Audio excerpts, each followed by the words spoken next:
Listo, Ed, si quieres comenzamos. Gracias.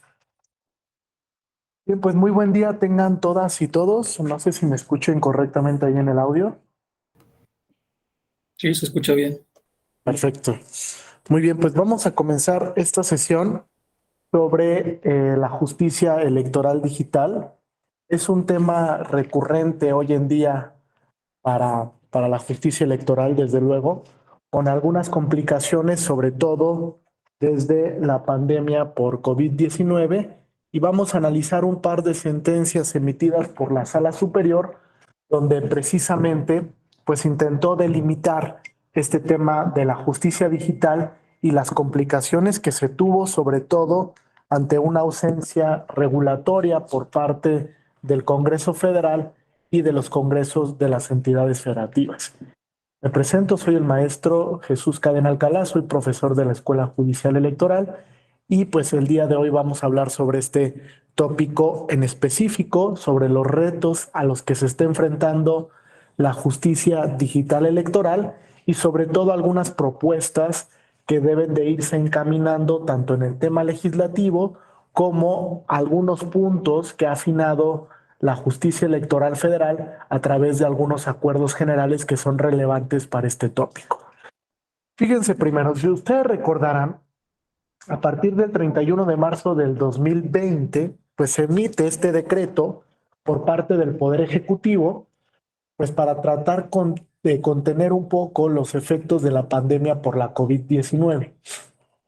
Uno de los principales derechos que se vio afectado, sin que existiera desde luego una declaratoria de emergencia hasta ese momento, o incluso un acuerdo en el que se suspendieran el ejercicio de ciertos derechos fundamentales en términos de lo que dispone la propia Constitución, pues el derecho de acceso a la justicia se vio restringido de alguna manera en su vertiente material, toda vez que no existían los canales de comunicación para que los justiciables pudieran acudir a las instancias administrativas, a las instancias judiciales, para ir a presentar medios de impugnación, mecanismos de defensa o incluso medios de control constitucional. Ustedes también estoy seguro que lo vivieron en algunos casos para la interposición de los mecanismos de amparo. Es decir, se complica mucho el tema de acceso a la justicia a partir precisamente de la pandemia por la COVID-19. Es ahí donde pues la justicia electoral intenta a través de diversos acuerdos generales ir construyendo una línea de diálogo con los mecanismos de impugnación, con los ciudadanos y desde luego con las autoridades, incluso para facilitar la comunicación, la interposición de estos medios de impugnación y desde luego poder generar una adecuada tutela judicial y resolver algunos de los temas que eran complejos hasta ese momento. Uno de los que se vivió, digamos, con mayor intensidad fue el tema de la elección en el estado de Hidalgo, ustedes lo recordarán, Hidalgo y Coahuila, donde incluso hubo un decreto emitido por los gobernadores donde intentaban de alguna manera fomentar para que se suspendieran los procesos electorales con la coadyuvancia del Instituto Nacional Electoral, que también emitió una serie de acuerdos generales para tratar de contener los efectos de la pandemia, cuidar el derecho a la salud y desde luego continuar con el tema del proceso electoral, incluso a través del llamado voto telemático que se llegó a implementar tanto en el estado de Hidalgo como en algunas otras entidades federativas a través de algunos programas pilotos, que desde luego esta ahora es parte del tema de la discusión del famoso Plan B, ¿no? ¿Cuál es la certeza que existe para la posibilidad de la implementación del voto telemático o el voto a distancia? Y esta discusión también surge precisamente del tema de la pandemia por la COVID-19. Este es un pequeño como preámbulo para que ustedes puedan entender cómo es que el acceso a la justicia tuvo que ser reinterpretado en cuanto al contenido esencial del derecho, precisamente a partir de este fenómeno que nos afectó a nivel mundial y en el Estado mexicano y que desde luego tuvo esta repercusión importante en el tema de tutela judicial efectiva y acceso a la justicia. Fíjense, por una cuestión de metodología, primero vamos a hablar sobre el contenido esencial del derecho de acceso a la justicia, que es un tema muy importante, y los posibles escenarios de restricción. Desde luego que el acceso a la justicia también se puede ver restringido en algún momento, siempre y cuando la restricción persiga un fin constitucionalmente válido. Y ahí tendremos que realizar un ejercicio de proporcionalidad para ver si esa restricción efectivamente es válida en el contexto del sistema jurídico mexicano y si respeta también los estándares del derecho internacional de los derechos humanos. Fíjense, el tema de acceso a la jurisdicción en el ámbito electoral tuvo una revolución muy importante a partir de un caso, ustedes lo recordarán, el primer caso de condena para el Estado mexicano en el sistema interamericano. ¿Cuál fue este primer caso de condena? ¿Quién lo recuerda? Sí, sí, Alberto, adelante. Fue el de Castañeda Gutman contra México, ¿no? Así es. Y fíjate, en este caso, Castañeda Gutman contra México, hubo dos puntos de debate principales. Uno que llevó a México a la condena ante el sistema y otro que fue discutido de manera muy importante a propósito del planteamiento que Castañeda Gutman hizo ante la Corte Interamericana. El primero fue tutela judicial efectiva. Había un grave problema de acceso a la justicia en ese momento, porque cuando Castañeda Gutman pretende ser candidato independiente y el entonces Instituto Federal Electoral le niega el registro, no existía ningún mecanismo para dar esa determinación. Incluso el propio Jorge acude en un primer momento a la justicia constitucional a través del juicio de amparo y posteriormente decide concurrir a la justicia electoral a través del JDC. No obtuvo ninguna respuesta. Incluso hay una sentencia de la Suprema Corte en un amparo en revisión emitida por el entonces ministro Sergio Valls Hernández, donde determinó que se actualizaba la causa de improcedencia del mecanismo de amparo al tratarse de un acto en materia electoral. Digamos que no encontró ninguna respuesta en sede nacional. Acude al sistema interamericano y el sistema interamericano le dice a México, oye, no existe ningún recurso para que Castañeda Gutman pueda concurrir a la defensa de un derecho electoral que se presume vulnerado por la autoridad administrativa electoral. No existe ningún mecanismo. Con ello estás vulnerando el artículo 25.1 de la Convención, que es el derecho de acceso a un recurso judicial efectivo. Y viene el planteamiento ante las autoridades nacionales, sobre todo una preocupación para modernizar el JDC, para establecer que este mecanismo, que también es de control constitucional, se convierta por excelencia en el mecanismo para tutelar los derechos político-electorales en un sentido amplio. Es decir, que no solamente garantice lo previsto en el artículo 23 de la Convención, que será el derecho a votar y ser votado, sino que vaya más allá y se encargue de tutelar cualquier derecho democrático.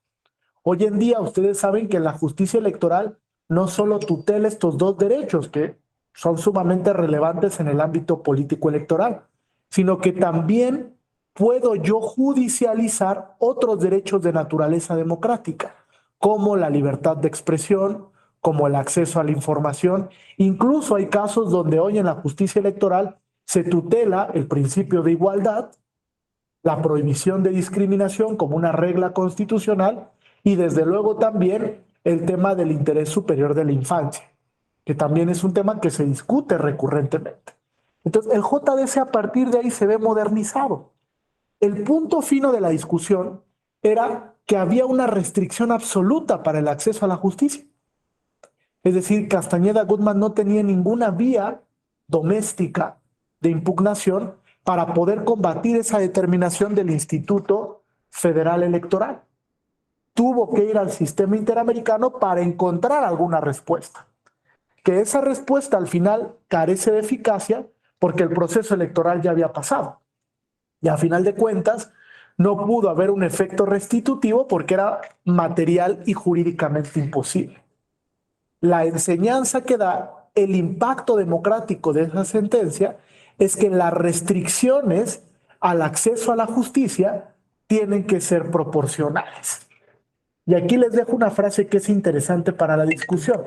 El profesor Aaron Barak nos dice, en el contexto democrático, fíjense, las restricciones absolutas a los derechos son potencialmente inconstitucionales.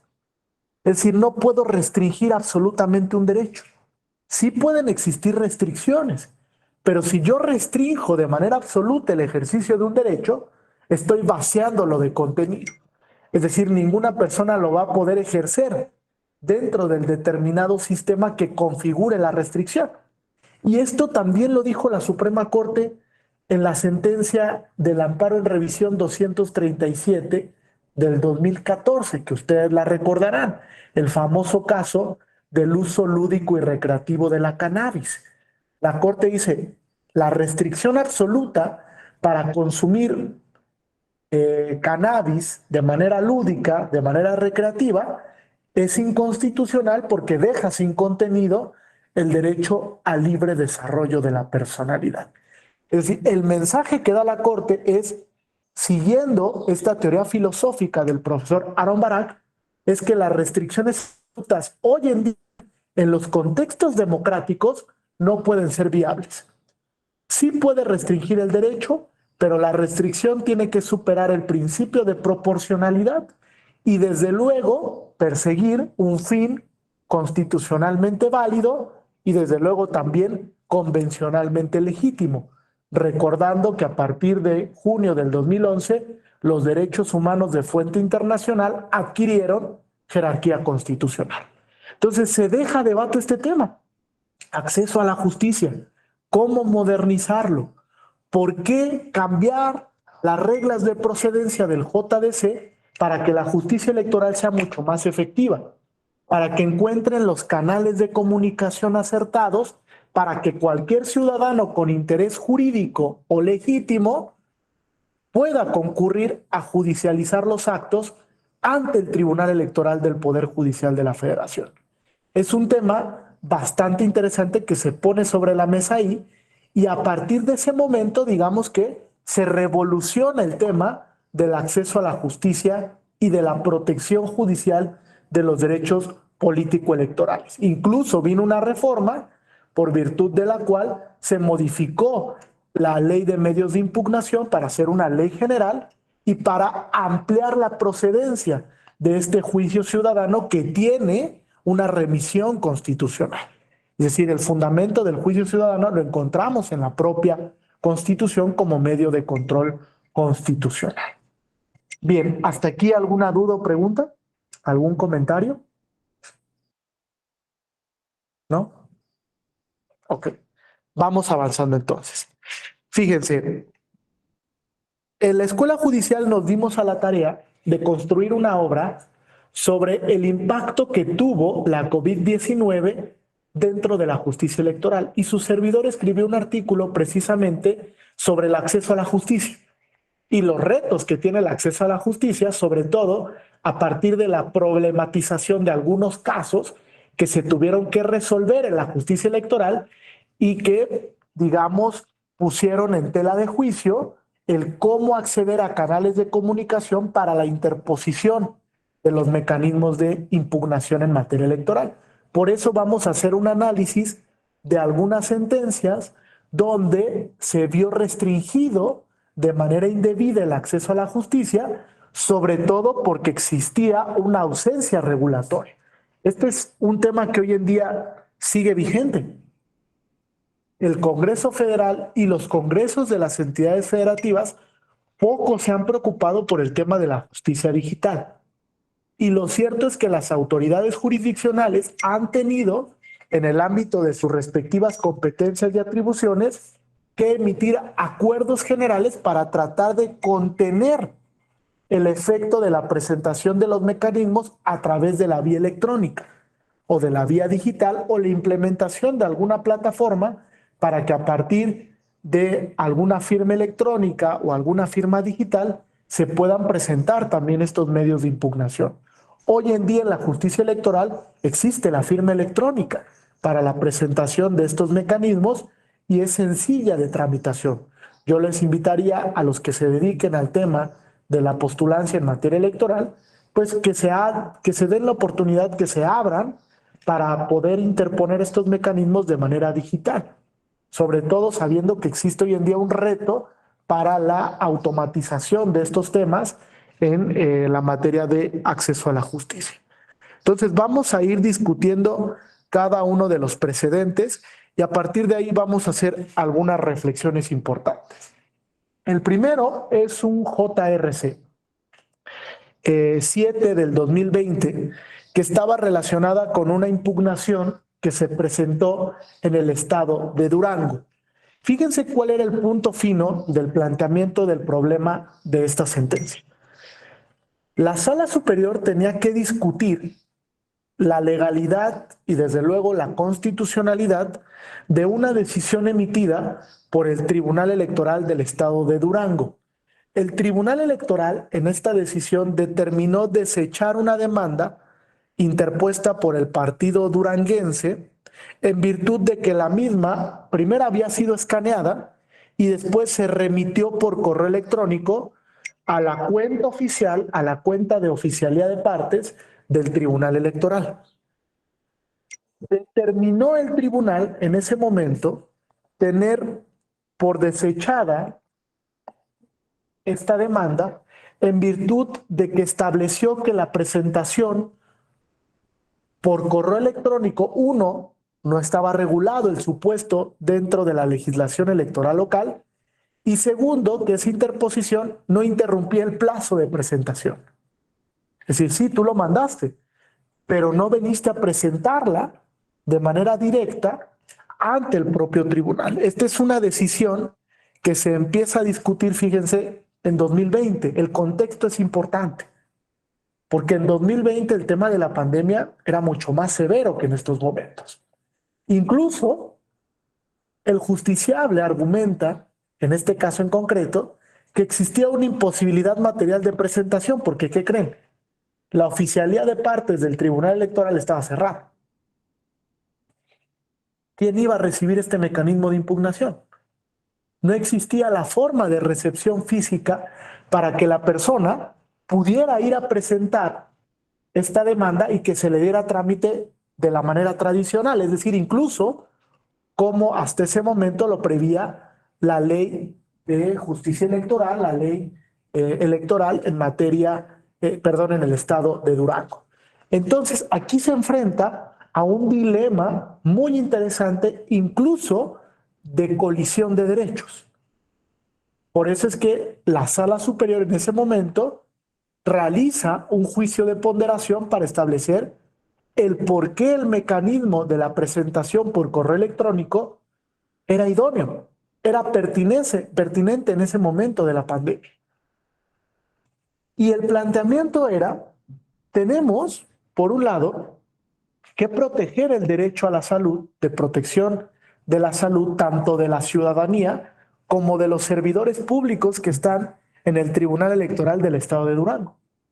Pero por el otro lado, tenemos también que garantizar el derecho de acceso a la justicia de este partido a nivel local que estaba presentando un mecanismo de impugnación vía correo electrónico, con la firma física estampada de la persona que acreditaba su interés jurídico para acudir a esa instancia y con el mecanismo de escanear la demanda para después remitirla a una cuenta institucional.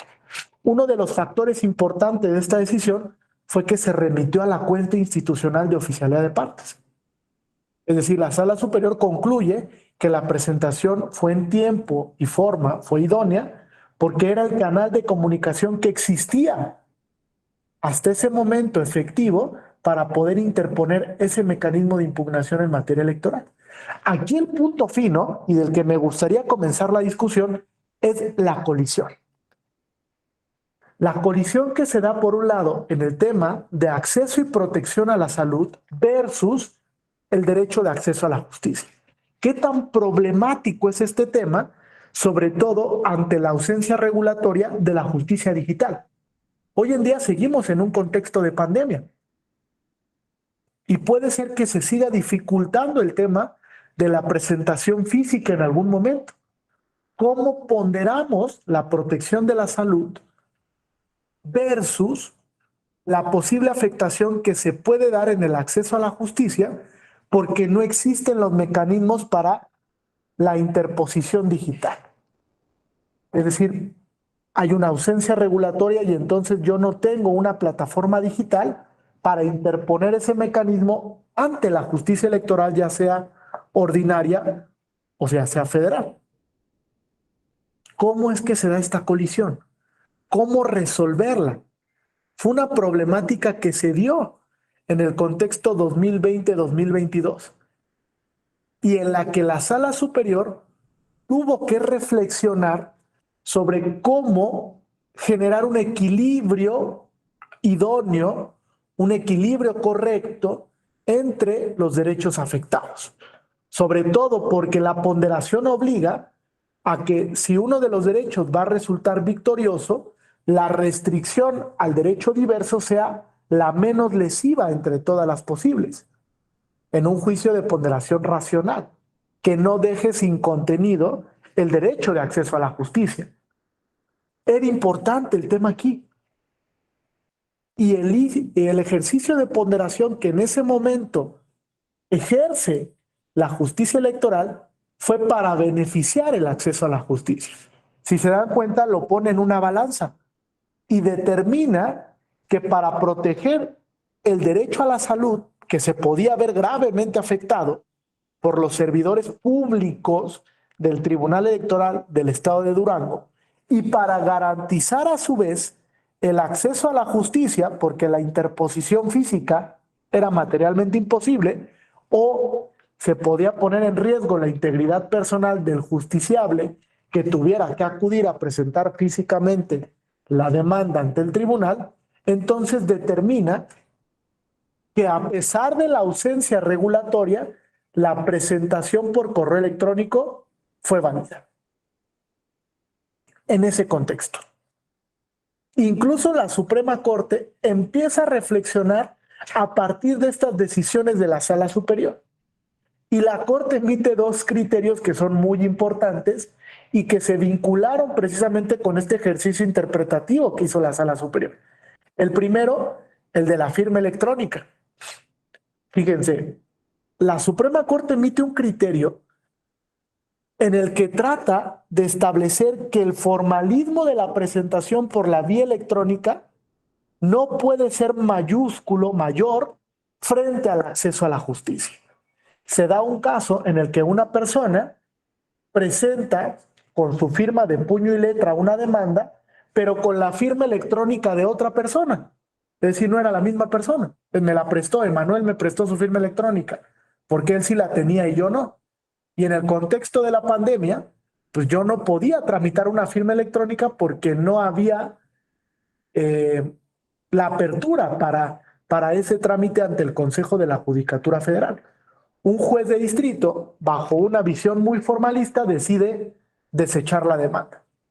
Y la desecha con el argumento de que la firma electrónica de la persona no correspondía a la que había estampado su firma dentro de la demanda física que se había subido al portal. Y en un amparo en revisión que llega hasta la Corte, donde ejerce la Corte su facultad de competencia originaria, la Corte dice, no, es que lo tienes que reinterpretar con el contexto. Si la persona te está diciendo que no tiene firma electrónica y tú sabes que los módulos de firma electrónica están cerrados y la única vía para interponer su demanda era precisamente a través del uso de la firma de otra persona, pero habiendo estampado de puño y letra su firma y precisado esto en la demanda, lo debiste haber admitido. Porque tienes que dejar de lado el formalismo frente al acceso a la justicia. Priorizar el acceso a la justicia si es que se cumplen los requisitos del presupuesto procesal y entonces admitir la demanda para que no generes una restricción indebida en el ejercicio del derecho. incluso más allá de una restricción indebida, una restricción que deje sin contenido al derecho. Porque bajo esa perspectiva el derecho de acceso a la justicia queda nulo. Y una de las reglas de la dogmática de los derechos es que cuando voy a generar la restricción, es imposible dejarlo sin contenido. No puedo dejarlo sin contenido. Siempre tiene que haber un contenido mínimo del derecho, lo que llamamos el núcleo esencial o el contenido esencial de ese derecho. ¿Correcto hasta aquí? ¿Hay alguna duda, pregunta, comentario? Ok, entonces fíjense, en la perspectiva, ¿cómo es que se debió realizar un ejercicio correcto de ponderación del acceso a la justicia frente a los estragos de la pandemia por la COVID-19?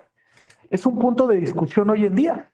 ¿Cómo regular el acceso a la justicia para que sea efectivo cuando estoy procurando también temas de salud, temas de integridad personal y temas, desde luego, de protección del derecho a la vida?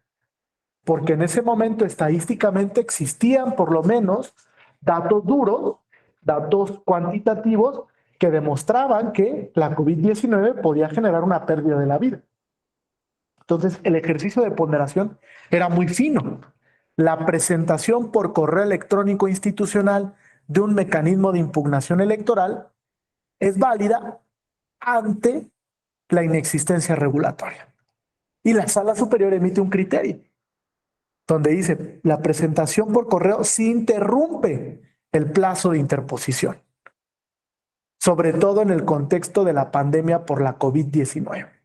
Y ese criterio interpretativo salió de este sub JRC 7 del 2020.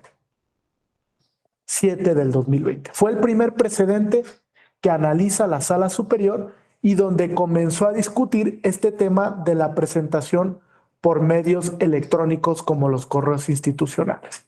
No sé si alguien del foro se enfrentó a una problemática así, de los que trabajan en tribunales electorales o que se dedican a la postulancia, que nos quiera compartir si realizó algún trámite de la presentación electrónica por correo electrónico institucional de un mecanismo de impugnación, aunque no exista el tema regulatorio dentro de la legislación a nivel local o de la legislación a nivel general. ¿Alguien que nos quiera compartir? Yo sé que muchos de aquí laboran en órganos jurisdiccionales. No sé si tuvieron también alguna complicación de esa naturaleza, de que la interposición se diera por correo electrónico y que desde luego el tema del correo electrónico no estuviera regulado en los supuestos normativos para la interposición de este tipo de mecanismos. Sí, Fernanda, adelante.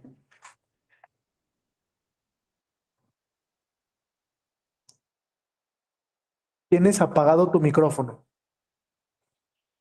Ya, ¿ya me escuchan? Fuerte y claro.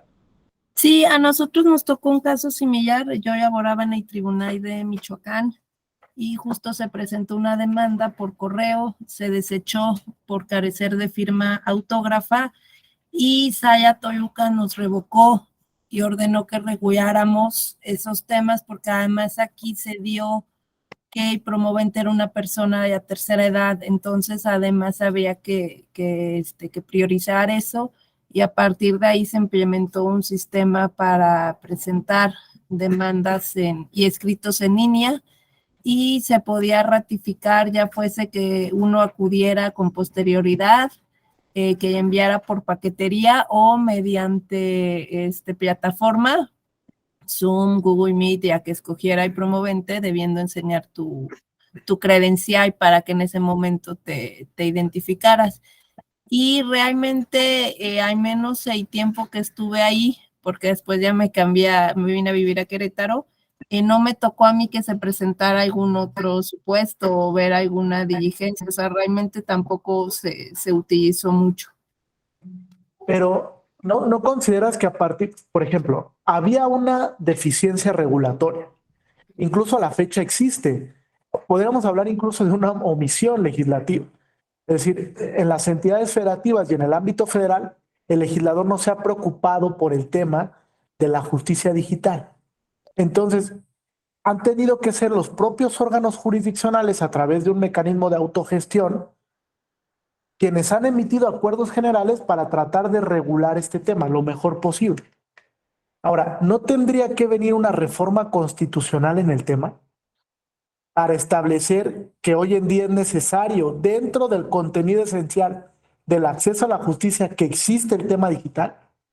¿Qué opinan al respecto? O sea, es un tema muy interesante, porque el tema telemático, el tema digital, pues hoy en día es necesario, es indispensable, diría yo. Es más, tendríamos que hablar mucho más de justicia digital que de mecanismos tradicionales de interposición de los medios, porque la justicia digital eficientiza mucho, incluso genera un ahorro al gasto público que erogan los tribunales en cuanto al papel. Otra cosa es el tema del expediente electrónico, que ese es mucho más complejo y que habrá que establecer mecanismos óptimos para la configuración de ese tipo de expedientes. Pero ¿no será necesaria una reforma constitucional hoy en día para regular el tema de la justicia digital? Y una reforma que vincule, es decir, que dentro de los transitorios establezca que las entidades federativas en un tiempo determinado tienen que transitar a la justicia electoral digital. ¿Qué opinan? ¿Será necesaria esta reforma constitucional? ¿Sí? ¿Tú puedes prender tu micrófono, Liz? Hola, buenos días, maestro. Sí, considero que sí, efectivamente es necesario, es urgente, que todos los estados implementen estas nuevas normas para poder regular todas estas comunicaciones que se dan ahora a través de redes sociales. Inclusive ya hay criterios. El día de ayer me parece que salió un criterio de la Suprema Corte en el sentido de el Twitter, el uso del Twitter, el derecho de petición a través de esas redes sociales. Y sí, efectivamente tenemos que hacerlo porque la modernidad, la tecnología nos está ganando y no podemos quedar sin regular todo ese tipo de comunicación, ¿no? Bueno, ahí mi participación, maestro. Gracias, Liz. Aquí, ¿quiénes de aquí trabajan en tribunales electorales? O en organismos electorales a nivel local. Bueno, Fernanda, Joel, Rocío, bien. Yo les preguntaría, ¿esta tarea a quién le toca? Porque es un tema bastante discutido al día de hoy. Hoy parece que la batuta de regulación del tema del acceso a la justicia digital los hacen los propios tribunales o los hacen los propios órganos que se encargan de administrar justicia de alguna manera. ¿Qué no esta labor la tendrían que hacer los congresos? O sea, ¿por qué el Congreso es tan apático en este tema? ¿Por qué no le preocupa? Si en cualquier momento nos podremos enfrentar a otra pandemia, ¿eh? Nadie veía llegar la pandemia por COVID-19 en el 2020 y no dudo que en unos años pueda llegar otra pandemia que sea mucho más compleja de atender en el tema de salud o cualquier otro acontecimiento que ponga en tela de juicio este punto en específico del acceso a la justicia, que ustedes le saben, es sumamente relevante. O sea, prácticamente se pudo parar todo, pero el tema de acceso a la justicia nunca quedó totalmente suspendido. A pesar de que la pandemia pudo llegar a un punto sumamente álgido y complejo para la atención por parte de las autoridades, el tema de justicia siempre siguió vigente. O sea, de alguna manera había temas de justicia que atender. Tan es así que la Corte, fíjense, en plena pandemia en el 2021, cuando estaba el tema más fuerte, tuvo que discutir un tema sobre las visitas cuando había un tema previo de guarda y custodia. Y la Corte determina que las visitas no podían quedar suspendidas, sino que tendrían que darse, como lo proponía Fernanda, a través de los mecanismos digitales. Dice, la vía Skype es una vía totalmente idónea para que se sigan dando las visitas, no las puede suspender. La relación del menor con su padre se tiene que dar aún en el contexto de la pandemia. Sí, se puede replantear, pero tiene que seguirse dando esta relación que ya determinó un órgano jurisdiccional de primera instancia. Entonces, los temas de justicia nunca quedaron totalmente suspendidos. Siempre hubo una discusión tras otra que atender en ciertos puntos en específico. Y aquí les pongo un punto relevante que incluso Fernanda lo ponía sobre la mesa, el tema de los grupos en situación de vulnerabilidad. Fíjense cómo puede darse el tema de acceso a la justicia digital en dos perspectivas. En el ámbito electoral federal se presentan dos casos que son muy importantes y donde hay una conclusión diferente por parte de la Sala Superior. Uno, donde una comunidad indígena interpone un mecanismo de impugnación a nivel federal a través de correo electrónico y donde se determinó que la vía de correo electrónico no era la idónea para la interposición y se desecha la demanda. Llega a Sala Superior y Sala Superior revoca, estableciendo que la presentación para ese tipo de grupos que están en una situación de vulnerabilidad sí se tenía que dar en el contexto de la pandemia por COVID-19. Fíjense, aun cuando existiera el mecanismo de firma electrónica. Ya existía el mecanismo de firma electrónica en la justicia electoral federal. Y la sala dijo, bueno, si bien existe, lo cierto es que se tiene que modular cuando se trate de grupos en situación de vulnerabilidad. Incluso para garantizar el contenido esencial del derecho y de alguna manera mirar al principio de progresividad y decir, bueno, este grupo en situación de vulnerabilidad que tiene ciertas carencias, que digamos requiere de un tratamiento diferenciado para generar igualdad, pues no le puedo exigir que tramite una firma electrónica. Entonces la interposición por correo electrónico es correcta. Y después viene un partido político y hace lo mismo. Y el partido interpone la demanda por correo electrónico y la Sala Superior llega a una conclusión diferente. Y le dice, no, partido político, tú debiste de haber generado tu firma electrónica y haber presentado por ese mecanismo el medio de impugnación en materia federal. La pregunta es, ¿por qué llegamos a dos conclusiones diferentes? Por el principio de tratamiento diferenciado justificado. Al grupo en situación de vulnerabilidad lo tengo que tratar diferente para generar igualdad en el acceso a la justicia, pero al partido político sí le puedo requerir que tramite su firma electrónica porque tiene todos los mecanismos para hacerlo, porque incluso tiene un área jurídica que se puede encargar del trámite de esa firma, porque incluso está en la Ciudad de México y porque puede acudir a alguna oficina para tramitar la firma y presentarla a través del mecanismo del portal institucional que configuró el Tribunal Electoral del Poder Judicial de la Federación. Y la conclusión, desde mi perspectiva, es acertada. Genero el tratamiento diferenciado y admito la demanda de la comunidad originaria y desecho la del partido político porque no cumplió con el presupuesto procesal. Y el tema del presupuesto procesal es interesante.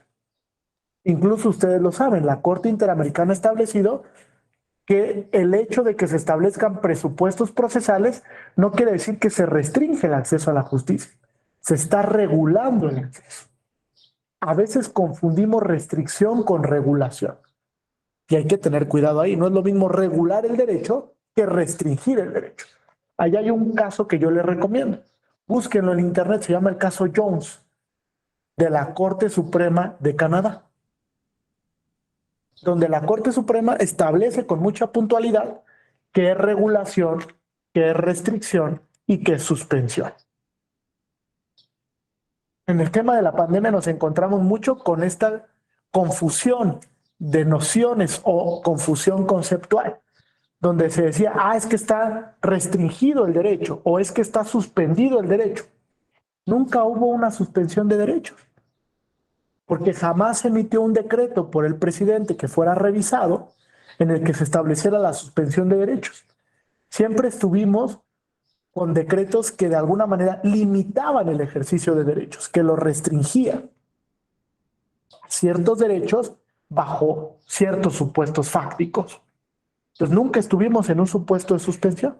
Entonces tendemos mucho a confundir conceptos entre restricción, regulación, limitación y suspensión. Y es necesario dentro de la dogmática que puntualicemos qué se entiende por cada uno de ellos. ¿Hay algún comentario hasta aquí? ¿Alguna pregunta? Sí, ¿de cuál artículo, Alfonso? Buen día, maestro. El que nos comentó al principio que escribió. Ah, sí, claro. El Ok. texto es Justicia Electoral Digital en tiempos de COVID-19. Gracias. Vale. Vamos entonces a la siguiente sentencia. Este es un juicio electoral 30 del 2020. 30 del 2020. Les voy a generar el planteamiento del problema y vayamos empezando una discusión. Fíjense, en este caso, en este juicio electoral, la Sala Superior tenía que resolver un tema de un acuerdo plenario y de lineamientos emitido por el Tribunal Electoral del Estado de Coahuila. ¿Alguien de aquí es de Coahuila? ¿Nadie es de Coahuila? Jesús, muy bien, Jesús es de Coahuila. Bien. Fíjate, Jesús, ante la carencia del tema regulatorio otra vez por parte del Congreso local, el Tribunal Electoral emitió unos lineamientos y un acuerdo general para medidas extraordinarias y temporales para el uso de tecnologías de la información, para la presentación y también la substanciación de medios de impugnación. Había 3 puntos relevantes en este acuerdo. Uno, se creaba una plataforma digital para la presentación de estos mecanismos. Segundo, se establecían mecanismos para llevar a cabo teleconferencias o videoconferencias a través de plataformas digitales para la ratificación de escritos, para la presentación de alegatos, incluso para la discusión de amicus curiae.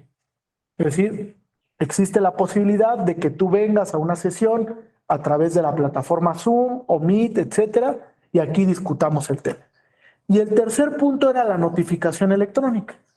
Es decir, una vez que se emita una determinación o una sentencia, se va a fijar un mecanismo para la notificación electrónica al justiciable. Bueno, estas se dan en el marco de la pandemia por la COVID-19. Y un partido político a nivel local interpone un mecanismo para cuestionar la legalidad y constitucionalidad de este acuerdo y de estos lineamientos, sobre todo cuestionando la facultad de configuración por parte del Tribunal Electoral del Estado de Coahuila. Es decir, ellos argumentaban el tribunal no tiene facultades para regular el tema de la justicia digital. Y aquí viene un punto a propósito de lo que se discute con el tema de la ministra Yasmín Esquivel y el posible plagio de su tesis. La Sala Superior dice, bueno, el hecho de que no exista una facultad expresa para configurar este tema por parte del tribunal no quiere decir que no lo pueda hacer. Lo que tenemos que hacer es mirar el contexto de la pandemia y ver que el Congreso no está haciendo nada y entonces el tribunal está evitando que se propague el virus a través de la presentación física, de la presentación presencial de este tipo de mecanismos y está optando por una medida que es digital, que va de la mano con el tema de acceso a la justicia, tutela judicial efectiva y desde luego con el tema de acceso a un recurso judicial sencillo y efectivo, que uno de los puntos que ha precisado el sistema interamericano es que la presentación sea sencilla, sea fácil, que cualquier ciudadano pueda concurrir a la instancia. Y llega a la conclusión la sala de que a pesar de que no existe un fundamento de configuración por parte del tribunal para establecer o emitir estos criterios y lineamientos, el contexto de la pandemia le obliga a regular el tema de la justicia electoral digital. Le obligan. Es decir, hay un imperativo detrás. Tienes que regularlo porque estás viendo cómo es que se está dando este punto en específico. Y digamos que son 3 principales argumentos que resuelve la Sala Superior. Dice, primero, la implementación de este sistema extraordinario responde a facultades implícitas por parte del tribunal. Sí, no hay una facultad expresa, pero sí hay una facultad implícita para que se pueda regular el correcto funcionamiento del tribunal. Es implícita. Segundo punto, su implementación responde a una respuesta clara y oportuna en el contexto de la pandemia para dotar de alternativas para garantizar el derecho de acceso a la justicia. Una alternativa. Ahí está. La pongo sobre la mesa para que la justicia electoral en el ámbito local se vuelva una realidad. Y concluye la Sala Superior que este es un punto muy interesante que hoy en día se está discutiendo para la presentación de una iniciativa de reforma.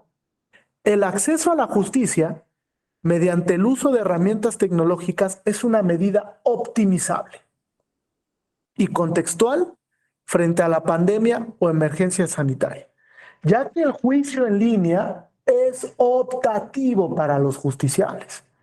Ellos pueden decidir cómo ejercer el acceso a la jurisdicción, si lo hacen de manera física o si para cuidar o salvaguardar el tema de acceso a la salud, de protección de la salud, deciden concurrir de manera digital a la justicia electoral, buscando que en tiempos de pandemia se salvaguarde la salud y la restricción a la judicialización de los derechos político-electorales sea la menos entre todas las posibles, la menor restricción que se pueda presentar. Por eso es que establece la Sala Superior que los tribunales, y este es otro criterio, de aquí emanó una tesis, los tribunales a nivel local sí pueden emitir acuerdos o lineamientos para regular la justicia digital. ¿Sí lo pueden hacer? Porque tienen facultades implícitas para el correcto funcionamiento del órgano jurisdiccional. Pero vuelve a salir la interrogante, ¿no? ¿A quién le corresponde regular el tema? ¿Lo vamos a estar regulando siempre a través de acuerdos generales que vengan de la necesidad de proximidad porque ya estamos frente a la problemática social? ¿O tendría que haber una interesante reflexión, debate por parte del Congreso para establecer cuáles son los puntos finos de regulación sobre el tema de la justicia digital? Lo mismo está pasando con el voto electrónico o el voto telemático. Se le está dejando la tarea al INE para que regule el tema del programa piloto del voto telemático y para que establezca cómo es que se va a realizar esto, sobre todo para los mexicanos que viven en el extranjero. ¿Pero a quién le correspondería esto? Es un tema muy problemático, ¿eh? Sí, Rocío, adelante. Sí, gracias, maestro. Justamente eso era lo que iba a decir, ¿no? Pareciera que nuestras legisladoras y legisladores se resisten a la era digital, ¿no? Incluso leía por ahí un documento que decía que en cuanto a ciberjusticia, empezamos por el techo, ¿no? Empezamos a construirlo desde el techo, porque no tenemos los cimientos jurídicos para hacerlo, pero los órganos jurisdiccionales o administrativos que estamos en constante comunicación con las personas, pues es a quien nos toca cuidar tanto de la salud de ellos como la de nosotros, y entonces empezamos a crear lineamientos o establecer un tipo de mecanismo para precisamente salvaguardar este derecho a la salud. En el caso, yo estoy en el Instituto Electoral del Estado de Querétaro, y por pandemia, pues en el tiempo del registro de candidaturas, tuvimos que buscar una opción para evitar un poco este tipo de contacto, ¿no? Y entonces la opción que se nos vino a la mente, pues fue un registro de candidaturas previo y en línea. Entonces, eso hacía que estuvieran las personas en menor tiempo posible juntos.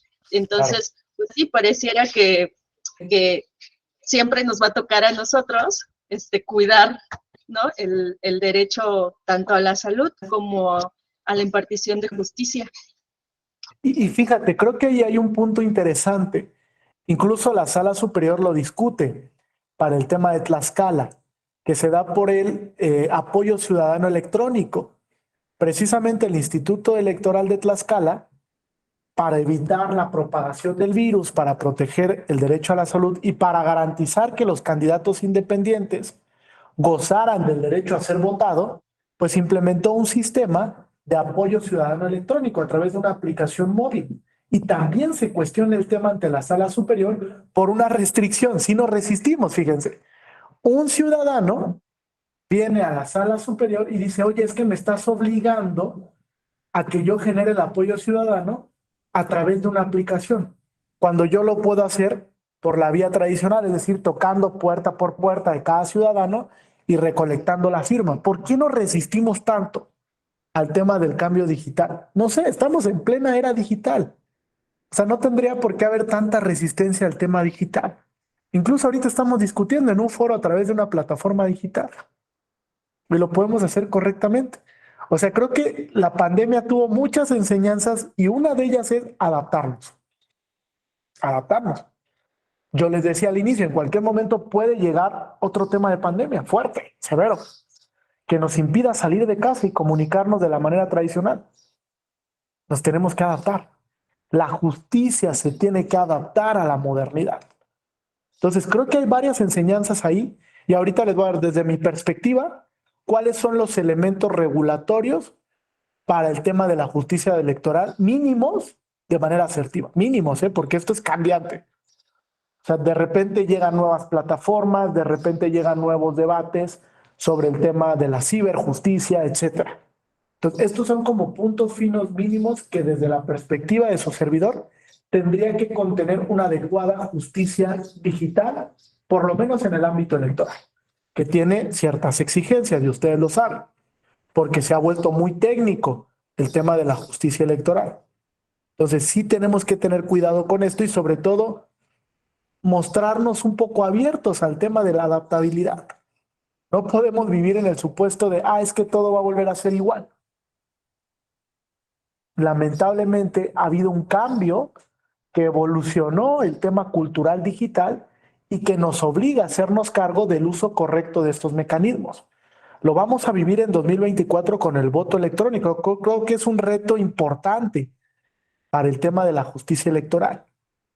Es un voto también que va a tener muchos cuestionamientos en cuanto a la legalidad de su emisión, etcétera. Incluso hay una propuesta hoy en día que se pone sobre la mesa para que el voto electrónico también se dé para las personas que están en prisión preventiva como medida cautelar. Y es una posibilidad de adaptarnos al tema digital en el ámbito de los derechos político-electorales y de la justicia electoral. Entonces, es un punto que hay que discutir. La directora de la Escuela Judicial acaba de publicar un libro el año pasado sobre el voto electrónico con la editorial Tirano Blanch. Se lo recomiendo mucho. Es un análisis comparativo de diferentes sistemas, cómo han regulado el tema y del caso mexicano, que ustedes lo recordarán, comenzó con la Ciudad de México en su momento, a través de la urna electrónica, que fue un fracaso total, que después ya no llegó a materializarse en otras entidades federativas y que Jalisco ha sido uno de los que ha puesto, digamos, más incipientemente el tema de la justicia electoral y del voto electrónico para ponerlo en la mesa de discusión, por lo menos, para saber si se genera certeza a través de esa vía de emisión o no existe. Entonces, la sentencia donde la Sala Superior reconoce la validez de ese acuerdo y lineamientos emitidos por el Tribunal Electoral de Coahuila es el sub JE 30 del 2020. Siguiente que vamos a discutir es el subrecurso de reconsideración subrec 74 del 2020. Subrec 74 del 2020. ¿Qué resolvió aquí la Sala Superior? Era un tema en el que se tenía que discutir la legalidad y constitucionalidad de un acuerdo plenario emitido por la Sala Regional Jalapa que admitió una petición en formato electrónico en el que se solicitaron ciertas medidas de protección por amenazas a integrantes de un ayuntamiento, San Pedro Mártir, en el estado de Oaxaca. En esencia, se discutía la ausencia de una causa de pedir, derivado del mismo punto. La petición se había generado de manera digital, no existía una firma autógrafa y entonces se tenía que desechar esta solicitud en términos del artículo 9 de la Ley General del Sistema de Medios de Impugnación en materia electoral. Y fíjense una conclusión a la que llega la Sala Superior, que es muy interesante para este tema del acceso a digital. Dice, el escrito de solicitud de medidas debe considerarse como debidamente presentado.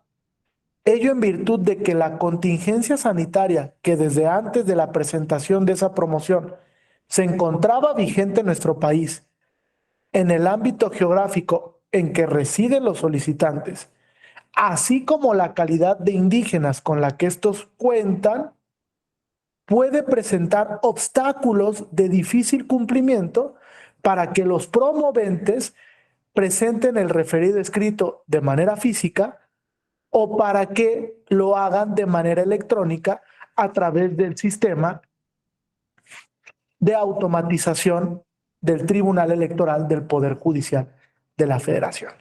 Es decir, la Sala Superior vuelve a hacer una interpretación y argumentación principialista para el tema del acceso a la justicia y privilegiar el mecanismo digital cuando un grupo se encuentra en una situación de clara vulnerabilidad. Es un ejercicio interpretativo con el que podemos estar o no de acuerdo, pero al final está privilegiando el tema de acceso y tutela judicial, incluso un tema de principio proacción para establecer, bueno, voy a privilegiar el fondo, voy a analizar las medidas más allá de los formalismos que puedan existir, porque estoy cierto de que está cumpliendo con ellos.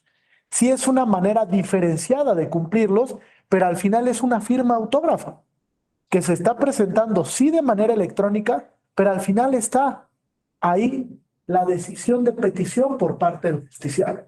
Fue uno de los temas más recurrentes, el tema precisamente de la causa de pedir. Y podría yo decir que a partir del análisis de estos temas, con la pandemia, se modifica el presupuesto de la causa de pedir. Es un tema interesante, pero sí hay una reinterpretación de lo que representa la causa de pedir, sobre todo con el tema digital. No quiere decir que la sala haya dicho que pueda dejar de existir la firma autógrafa de la persona. Lo que dijo es que existen otros mecanismos para que la persona se comunique frente al órgano jurisdiccional cumpliendo con el formalismo procesal de que la petición sea correcta, de que reúna los presupuestos que prevé la ley general. Pero existen otros mecanismos. Y tan existen otros mecanismos que frente a ciertos sectores tendré que modificar la manera en la que recepciono esas sentencias. Esas sentencias. Sobre todo por un punto, digamos, muy relevante para el tema de la era digital hoy en día. Muy relevante. No todos los grupos están en las mismas condiciones para la presentación de mecanismos en el ámbito digital. No me van a dejar mentir. Hay ciertas comunidades donde no hay internet, por ejemplo. Ciertas comunidades donde se les dificulta el tema de acudir de manera directa a la presentación de un mecanismo. No estamos en las mismas condiciones sociales. Entonces sí tiene que haber un análisis casuístico de cómo es que se están interponiendo los mecanismos dependiendo del grupo. Y la sala fue clara en el tema. Partido político, pues tú tienes todos los insumos para poder configurar una firma electrónica. Pero una persona que pertenece a un grupo originario, pues está en una clara situación de desventaja. Que si yo le aplico el mismo estándar de cumplimiento del presupuesto, voy a generar un obstáculo de acceso a la justicia para ese grupo. Entonces, el tratamiento diferenciado es válido. Incluso el profesor Martin Borowski dice, parte del tratamiento diferenciado del principio de igualdad es generar condiciones diferentes para que haya igualdad. Por eso es que el principio de igualdad también es optimizable, no es un derecho absoluto. genero los canales de comunicación para tratos diferenciados que no sean arbitrarios y de esta manera alcancen el mismo estándar de igualdad. Hubo ahí una crítica severa, porque el partido político dijo, oye, estás aplicando reglas diversas. ¿Dónde está el principio de certeza? ¿Por qué yo lo hice igual que el grupo originario y a él sí le admites la demanda y a mí me la estás desechando? Es un tema interesante, ¿eh? Que pone también en tela de juicio el supuesto de certeza de la justicia electoral. Es decir, oye, ¿por qué este grupo sí y a mí no? Y la respuesta es porque no están en las mismas condiciones, porque debe de haber un uso racional y optimizable de la presentación de los mecanismos de impugnación.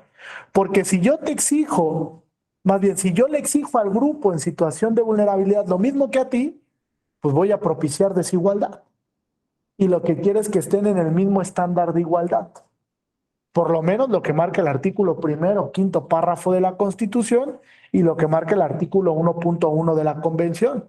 Generar condiciones fácticas de igualdad material para que esos grupos que están históricamente olvidados en una situación de desventaja materialicen sus derechos. Esta es una sentencia muy importante para ese punto.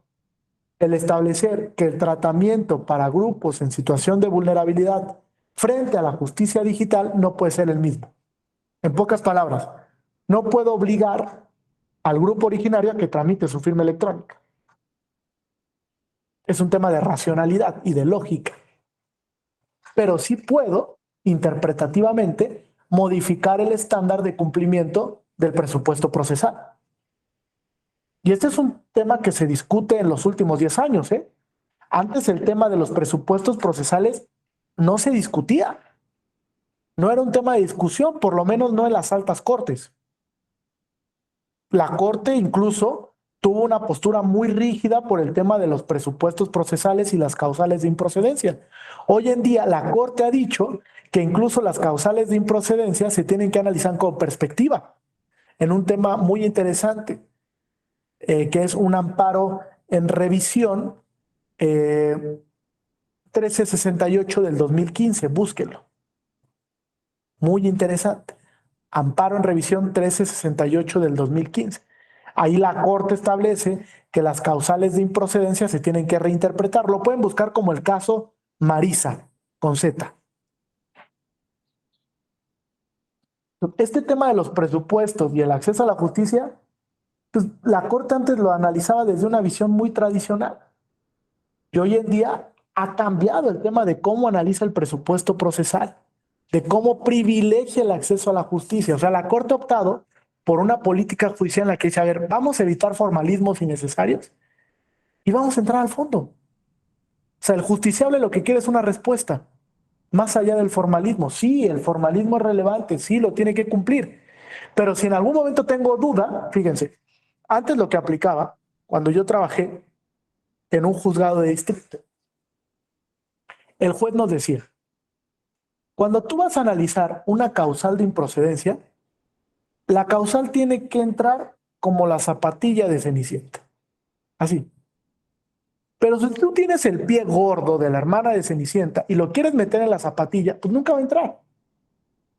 Entonces siempre tienes que tener un estándar en el que si tienes la duda sobre si se actualiza o no la causal, mejor entra al fondo. Porque también el justiciable quiere respuestas. Quiere saber si la autoridad lo hizo bien o lo hizo mal. Ese es también un tema de justicia en la actualidad. Privilegiar el tema de fondo, evitando cualquier formalismo que impida que el órgano jurisdiccional le dé una respuesta efectiva al justiciable. Y está en la Constitución. La reforma del 2017 llevó a la implementación del principio pro acción.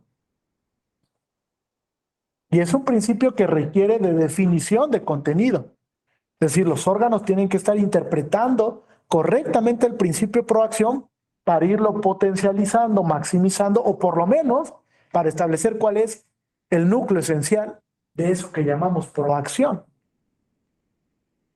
Y la Corte ha dicho que también los formalismos se interpretan frente al principio proacción y son susceptibles de hermenéutica judicial, ¿eh? Les puede aplicar el principio pro persone. Cuando hay dos reglas, una que beneficie más, pues aplica el principio proacción, porque se vincula con el acceso a la justicia. Entonces, hoy en día son muy recurrentes los temas de acceso a la justicia, sobre todo en la justicia constitucional, y no se diga en la justicia electoral. Son recurrentes y hay que reflexionar sobre ellos. ¿Hasta aquí alguna duda o pregunta? ¿Algún comentario en cuanto a esta resolución? Le reitero, el expediente es SUBREC 74 del 2020. Vamos al siguiente. ¿No hay ninguna duda o comentarios aquí? Me detengo un segundo. ¿No? Ok. Perfecto. El siguiente recurso es el SUBREC 162 del 2020. 162 del 2020. ¿Qué se tenía que discutir aquí? En esencia, la sala tenía que revisar la interposición ante la Sala Regional Ciudad de México de un archivo por correo electrónico que contenía en formato digital una impugnación por parte de una ciudadana que se quejaba de una resolución emitida de manera previa por el Tribunal Electoral de la Ciudad de México. La Sala Regional, ante la emergencia sanitaria, remitió el contenido de los archivos en formato digital a la Sala Superior. Y este órgano tenía que resolver la procedencia de este ante la supuesta carencia de una firma de manera autógrafa. Y aquí viene el cambio de precedente. Aquí se trataba de un particular que pertenecía a un partido político y no se utilizó el mismo criterio que en el anterior medio de impugnación que yo les había hecho notar.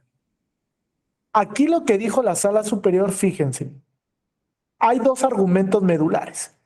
Primer argumento: la falta de firma autógrafa de la recurrente constituye una ausencia de identidad y voluntad en la interposición del medio. Ello es así, ya que se estableció que la recurrente estaba en posibilidad real de presentar la demanda en los términos y las formas exigidas por el artículo 9 de la Ley General de Medios de Impugnación.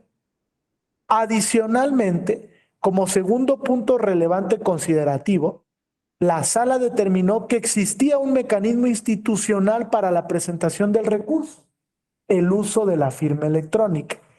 El Acuerdo General 5 del 2020 implementó el juicio en línea con el fin de proteger el acceso a la justicia en tiempos de emergencia sanitaria y remover las barreras fácticas, las barreras normativas para que la ciudadanía acceda a la jurisdicción electoral. Luego entonces, la actora pudo acudir a ese mecanismo que genera certeza, seguridad y legalidad en la presentación del recurso de reconsideración. Fíjense, es un escenario diferente y una conclusión totalmente diversa a la que determinó con las medidas de protección de la comunidad de San Pedro Martín en Oaxaca. ¿Por qué?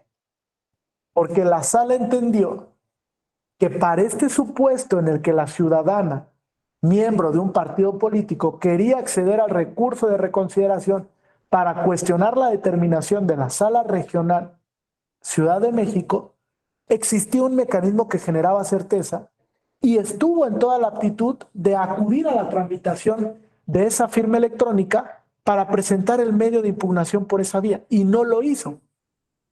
En ese supuesto determinó que efectivamente la presentación de la demanda carecía de firma autógrafa. Aquí sí carece, porque no te puedo generar el mismo ejercicio interpretativo. No puedo, tú estás en otra condición. Incluso esto la sala lo ha venido arrastrando desde el tema de los estándares de prueba, ustedes lo recordarán, donde ha dicho, bueno, para el tema de comunidades indígenas hay un estándar de prueba diferenciado, pero ese estándar de prueba no se lo puedo aplicar a un justiciable que no esté en la misma condición fáctica. No puedo, porque ahí sí hay una justificación para aplicar el estándar diferenciado, acá no. Lo mismo ha dicho con el tema de violencia política por razón de género. hay una reversión de la carga de la prueba porque la víctima no está en condiciones de probar la agresión. Quien tiene que acreditar que no generó violencia es el presunto agresor. Pero ese mismo estándar no se puede trasladar a otra situación porque es fáctico, es de contexto. Incluso bajo el estándar de uso racional de la prueba y de razonamiento probatorio, en ese primer escenario es válido, en este segundo no. Lo mismo pasa aquí. Bajo un estándar de razonabilidad judicial, pues a la comunidad indígena le admito la demanda por el supuesto fáctico en el que está, pero tú, ciudadana, no estás en el mismo supuesto. Tú tuviste que haber cumplido con el presupuesto procesal a cabalidad. Ahora, es un tema que se discute, porque de alguna manera hay dos conclusiones diversas en la sala para pareciera casos similares, ¿no? Oye, al final yo hice lo mismo. Firmé el escrito, lo escaneé y lo remití por correo electrónico. ¿Por qué me estás aplicando un estándar diferente de criterio interpretativo que el que tú fijaste? Y fue parte del argumento de la justiciable, ¿eh? Decía, oye, pero es que yo estoy ocupando el criterio que tú emitiste acá. Y entonces hay algo que se llama en la teoría del presente el distinguish. ¿Lo han escuchado? Distinguir.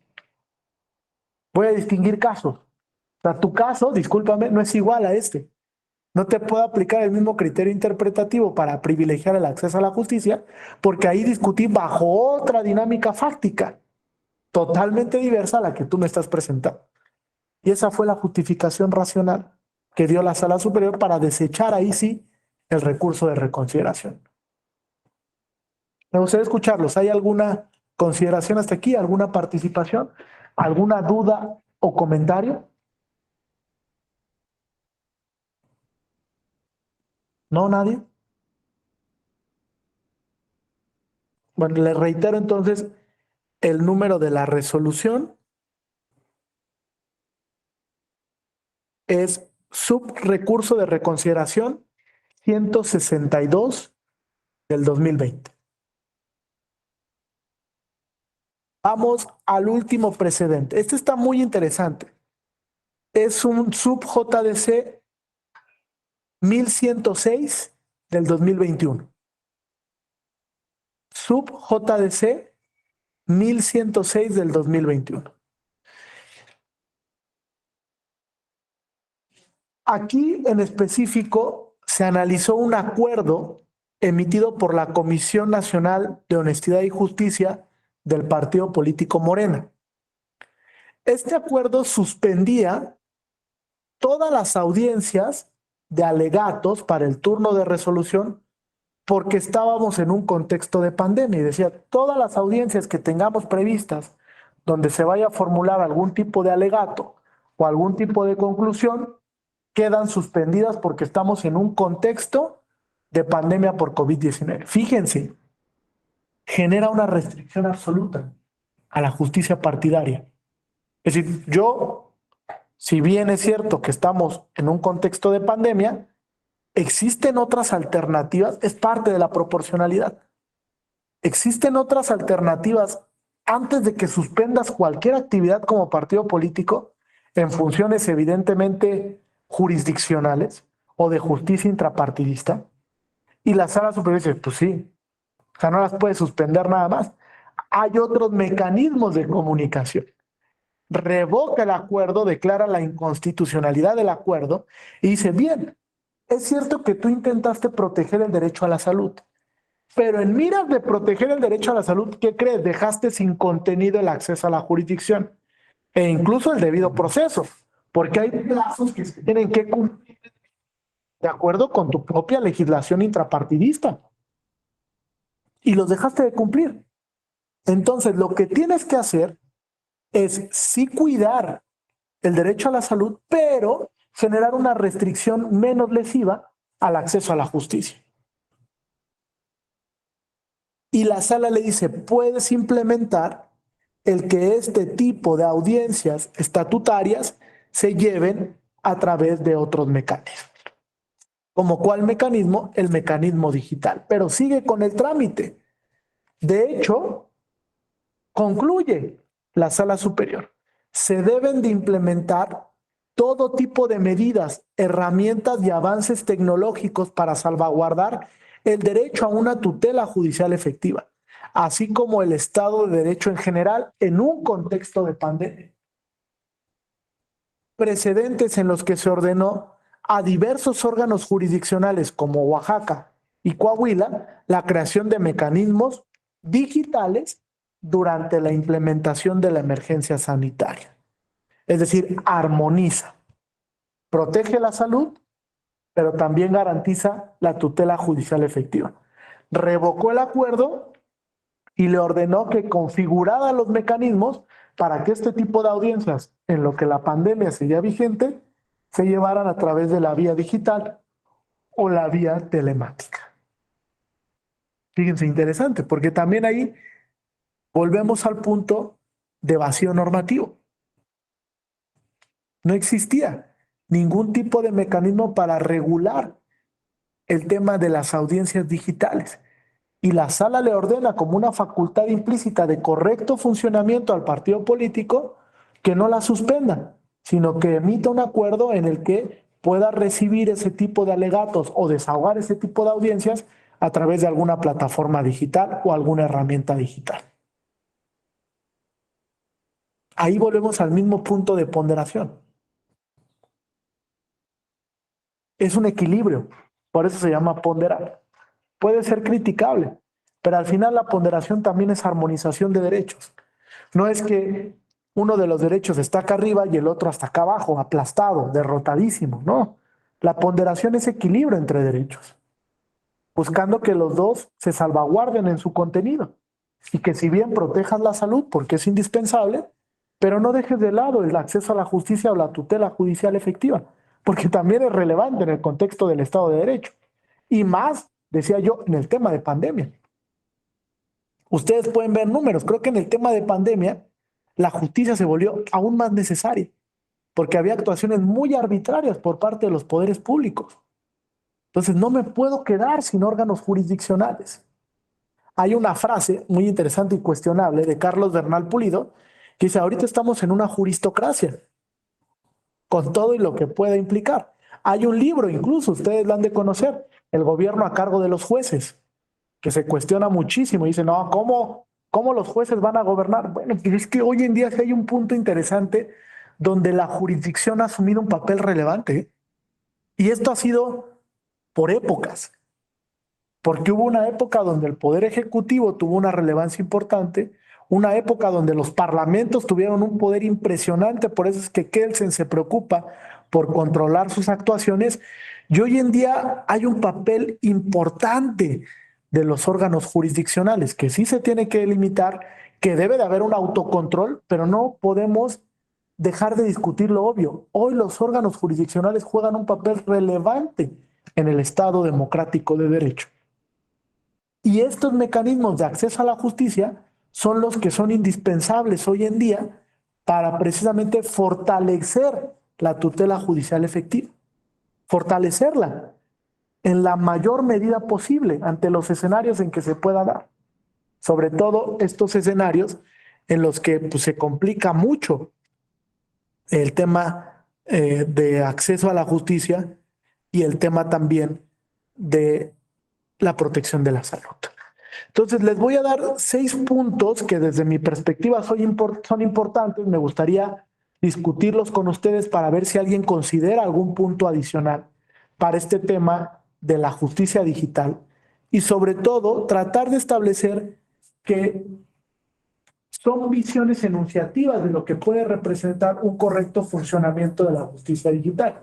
Primero, certeza y legalidad en el acceso a la jurisdicción. Ese es un punto súper importante, que incluso a muchos tribunales y a justiciables les preocupa. ¿Cómo tengo la certeza de que se presentó correctamente el medio de impugnación, de que el órgano jurisdiccional lo recibió, de que el órgano jurisdiccional lo va a proveer, lo va a canalizar? Ese punto de certeza y de legalidad es fundamental, porque al justiciable le preocupa. Si se dan cuenta, a veces el justiciable no se anima a los canales de comunicación digital porque tiene temor de que el mecanismo no llegue, de que no se reciba en tiempo, de que se caiga la red. de que por azares del destino yo presenté la demanda, pero ¿qué crees? El órgano jurisdiccional no la tiene, porque la plataforma no lo recibió correctamente.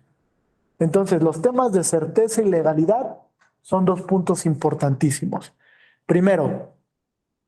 Segundo, optimización de medios digitales y seguridad en el uso de los mismos. Optimización. ¿Qué quiere decir? No puede existir solo un medio, desde mi perspectiva. Tengo que darle la posibilidad al justiciable de que tenga varios medios y que él opte por el que quiera. Decir, no, es que solo va a ser a través de la plataforma Zoom. Oye, pero ¿qué crees? El justiciable solo sabe usar Teams. Me adapto como institución. Tiene que haber una optimización del tema de las herramientas tecnológicas. No me puedo encasillar solo en un supuesto, porque yo le decía a Rocío, esto cambia. Y de repente ya vino otra plataforma totalmente diferente que modificó todo lo que estábamos pensando, ¿no? Hace 10 años Rocío me diría, bueno, es que estaba el Skype. Hoy en día te diría el Skype, nadie lo usa casi. ¿No? Porque ha habido otras herramientas que son de más fácil acceso, mucho más sencillo, incluso mucho más seguro. Entonces, la optimización es indispensable. Institucionalmente, el órgano jurisdiccional tiene que tener oportunidad para que el justiciable determine por qué vía se quiere comunicar con el órgano. A la larga, esto va a representar un ahorro. Más bien, creo que es una inversión. O sea, estás invirtiendo para la era digital buscando que en un futuro esta optimización ayude a disminuir el uso de recursos públicos. Tercero, herramientas de vanguardia. El órgano jurisdiccional tiene que estar, digamos, modernizando las herramientas que utiliza constantemente de manera digital. Preocupándose por el tema de seguridad, sí, pero porque la herramienta digital que está empleando esté a la vanguardia siempre. No pasa, estoy seguro que a muchos aquí, que de repente quieren subir un escrito electrónico y la plataforma se queda plasmada. Y lo tienen que volver a hacer, y lo tienen que volver a hacer, y eso cansa para el justiciable. Entonces, sí tiene que tener mucho cuidado el órgano institucional en crear un mecanismo que sea de vanguardia y que sea útil, que realmente sirva. Cuarto punto, facilidad de recepción y de emisión de documentos.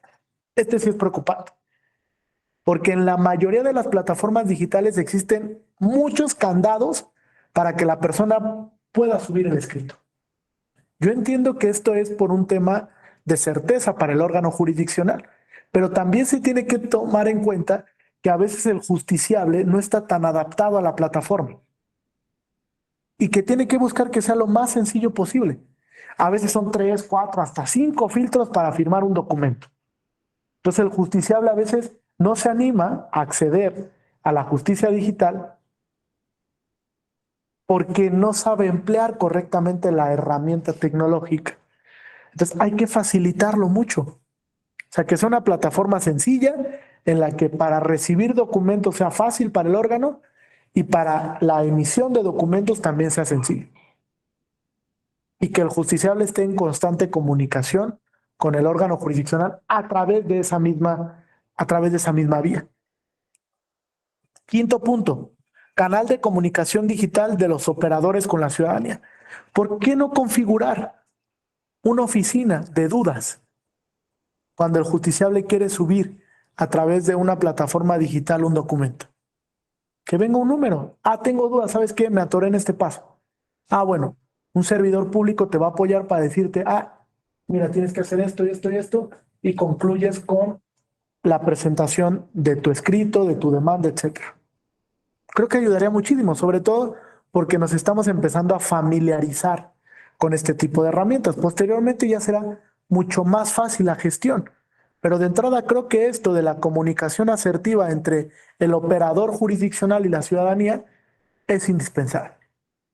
Y el sexto punto, creación de plataforma digital institucional. Hoy en día todos los órganos tendrían que contar con la plataforma digital de presentación de cualquier tipo de petición ciudadana.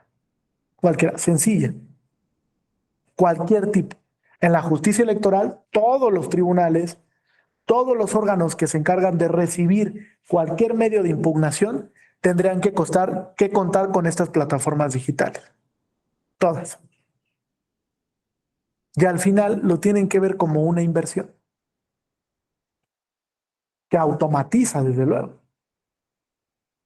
Entonces, esos son los 6 puntos que su servidor ve como esenciales para el uso correcto de la justicia electoral digital, desde luego con algunos que se tendrán que discutir sobre la marcha. Estoy cierto de que esto se podrá mejorar, pero son como puntos muy específicos de cómo podría funcionar correctamente el tema de la recepción, de la presentación, recepción, emisión, notificación incluso de este tipo de documentos a través de las plataformas digitales. Optimizamos mucho más el acceso a la jurisdicción, lo volvemos más sencillo y podríamos propiciar una tutela judicial mucho más ágil, mucho más ágil. Desde luego con todas las complicaciones que puede presentar el tema digital, ¿no? Porque no estamos exentos a una falla, no estamos exentos tampoco a que la plataforma digital no funcione correctamente, entre otros obstáculos que se podrán presentar. Entonces, estos son como los puntos más relevantes que podríamos discutir sobre la correcta implementación del tema digital en la justicia electoral.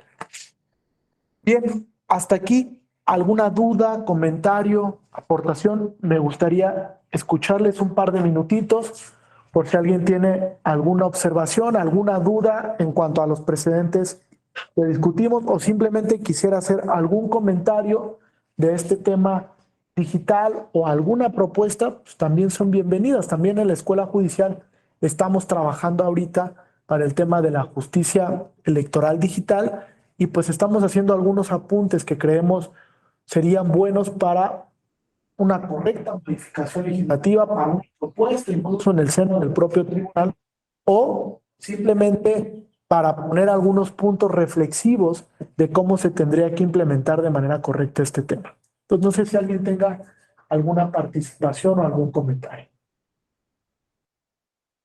O aporte, desde luego.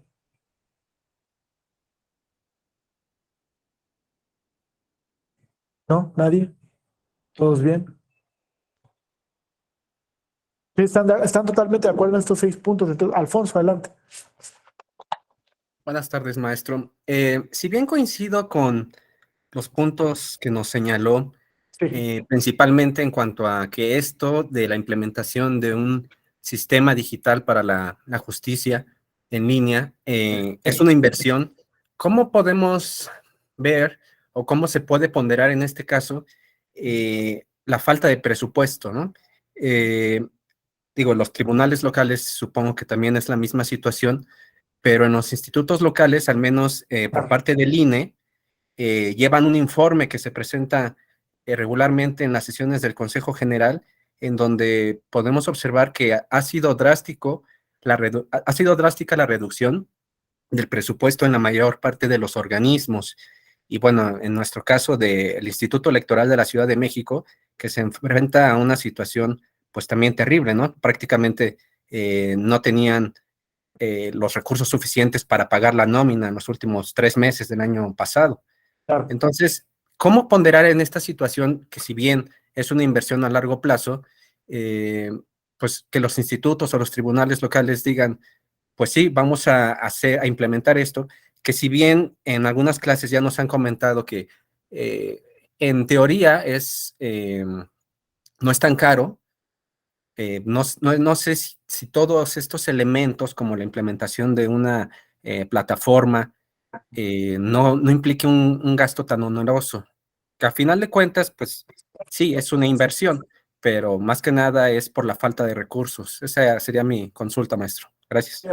Mira, creo que sortear el tema de la ausencia de recursos para los órganos administrativos electorales es muy complejo, ¿no? Es cierto que hay una política ahorita de reducción y que les afecta de manera notable. Pero yo, sin ser economista, y si hicieran una evaluación dentro de los institutos, creo que cuantitativamente podrían demostrar que se gasta más en el tema del uso de la manera tradicional del papel y demás que si se implementara de manera electrónica. Y creo que por ahí podría haber una justificación válida por parte de los institutos. A ver, en una balanza voy a poner todo el gasto que se origina si yo transitara el trámite de los asuntos de manera tradicional y lo coloco en el ámbito digital, estoy cierto de que habría un ahorro. No sé cuánto, pero yo sí te diría que habría un ahorro detrás. Entonces la justificación puede ser por ahí. O sea, si continuamos con la misma forma de operatividad, además que nos están bajando los recursos y resulta oneroso el tema tradicional de generar papel, etcétera, notificaciones tradicionales, todo lo que se hace, y yo lo hiciera de manera electrónica, sería mucho más sencillo y creo que ese dinero que se destina para el tema tradicional perfectamente se podría destinar para el tema electrónico, existiendo incluso un ahorro. Entonces, esa sería una justificación válida. Decir, oye, yo quiero transitar al tema totalmente electrónico, incluso el tema de la propuesta del expediente electrónico, que hoy en día en el Poder Judicial de la Federación funciona. No, y creo que funciona bien. A través del Acuerdo General 5 del 2020, la Suprema Corte estableció, a través del Consejo de la Judicatura, la creación total del expediente electrónico para todos los supuestos que se revisan en el Poder Judicial de la Federación. Y creo que sí ha ahorrado. O sea, incluso si yo hiciera una consulta de acceso a la información y le dijera a la Corte, ¿cuánto se ha ahorrado al Poder Judicial Federal en el tema del expediente electrónico sustituyendo por el expediente tradicional? Te van a decir que ha habido un ahorro significativo. Estoy seguro. Entonces, creo que esa sería la justificación y la apuesta que deben de tener los órganos para incluso solicitarle esa suficiencia al Instituto Nacional Electoral. Oye, voy a ahorrar mucho más si lo hago de manera electrónica y voy a ir desplazando poco a poco los procesos tradicionales para volver todo automatizado. Incluso por un tema de cuidado del planeta, ¿no? O sea, volver todo automatizado agiliza mucho y lo tienes ahí todo el tiempo que tú quieras. Entonces, creo que hay un orden, dice la sala, y creo que en esto estoy de acuerdo, un correcto funcionamiento. O sea, el correcto funcionamiento operativamente de los órganos institucionales, tribunales, etcétera, ¿se puede llevar totalmente a la era digital? Yo diría sí. Sí, totalmente a la era digital. Obviamente cuidando la seguridad, certeza, los procedimientos, la legalidad, etcétera, pero todo puede ser completamente digital, ¿no? Esa sería la apreciación al fondo. Antonio, adelante. ¿Qué tal, maestro Jesús Cadena? ¿Qué tal? ¿Cómo estás? Muy buen día, buenos días a todas y a todos. Muy buen Me día. parece muy interesante los puntos que planteas. Son de la máxima relevancia, sobre todo bajo la narrativa de que pues estamos ante un mundo de la tecnología, de la información, el legal tech, y todo esto pues trasciende, por supuesto, a la implementación de la justicia electoral digital. Aquí yo veo, ya lo dijo Alfonso muy bien, efectivamente estamos ante un problema presupuestal, pero lo que bien dices, vale la pena invertir, vale la pena identificar que es más el costo de no hacerlo que de hacerlo. Correcto. O sea, sin duda, los tribunales, los institutos locales, el mismo INE, por supuesto, los tribunales, todos, digamos, tal vez por otras cuestiones, no solamente presupuestales, en cuanto que debería de existir acuerdos en lugares comunes en que, pues, este es un bien para todos. Si se trata de ahorrar dinero, de primero va a ser un gasto importante, ¿no? En una plataforma integral nacional del juicio en línea, pero después, sin duda, eso está más que demostrado, van a ser más los beneficios y los justiciables, pues, van a ser los principales benefactores de esto. ¿Sería cuánto, maestro? Muchas gracias. Y fíjate, Antonio, esto sería un factor para fomentar el uso. Hoy en día no se usa el juicio en línea. Tú lo sabes, tú que trabajas en el tribunal lo sabes perfectamente. Es muy poca la cantidad de medios que se reciben por esta vía, pero también no hemos fomentado al ciudadano a que lo use. Incluso el ciudadano, estoy seguro de que tiene temor cuando usa el mecanismo electrónico, que te dice, oye, es que tengo miedo de saber si sí va a llegar o no va a llegar mi demanda o si sí la van a tramitar. tenemos que quitarnos esos tabúes de que lo electrónico falla. O sea, la era moderna nos ha demostrado de que lo electrónico puede ser utilizable perfectamente y optimizable. Entonces, esa propuesta de la creación de una plataforma nacional de juicio en línea exhortaría que el ciudadano se anime a presentar el juicio por esa vía. Lo animaría totalmente. Yo creo que en un futuro incluso se podría generar una restricción, ¿eh? Y sería válida. Todos los mecanismos se tienen que presentar de manera electrónica.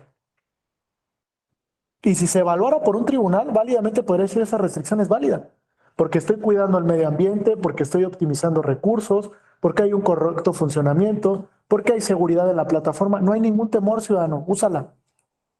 Ya, quitemos el papel o quitemos las vías tradicionales. Pero ese es uno de los principales factores, desconfianza por el uso de la plataforma, ¿no? Jesús, Lisa, adelante. Gracias, maestro.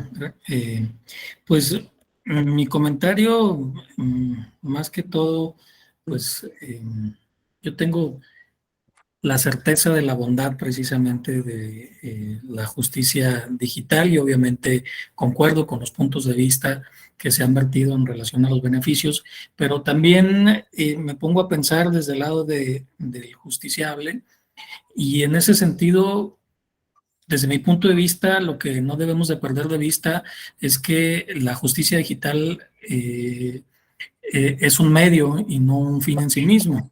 El fin, pues, es la administración de justicia y en todo caso, creo que en principio las autoridades jurisdiccionales pues deben de tener esa visión. Si bien es cierto, reporte de beneficios económicos, de ahorro de tiempo, de seguridad, pues a final de cuentas a lo que están obligados es a la administración de justicia. Totalmente.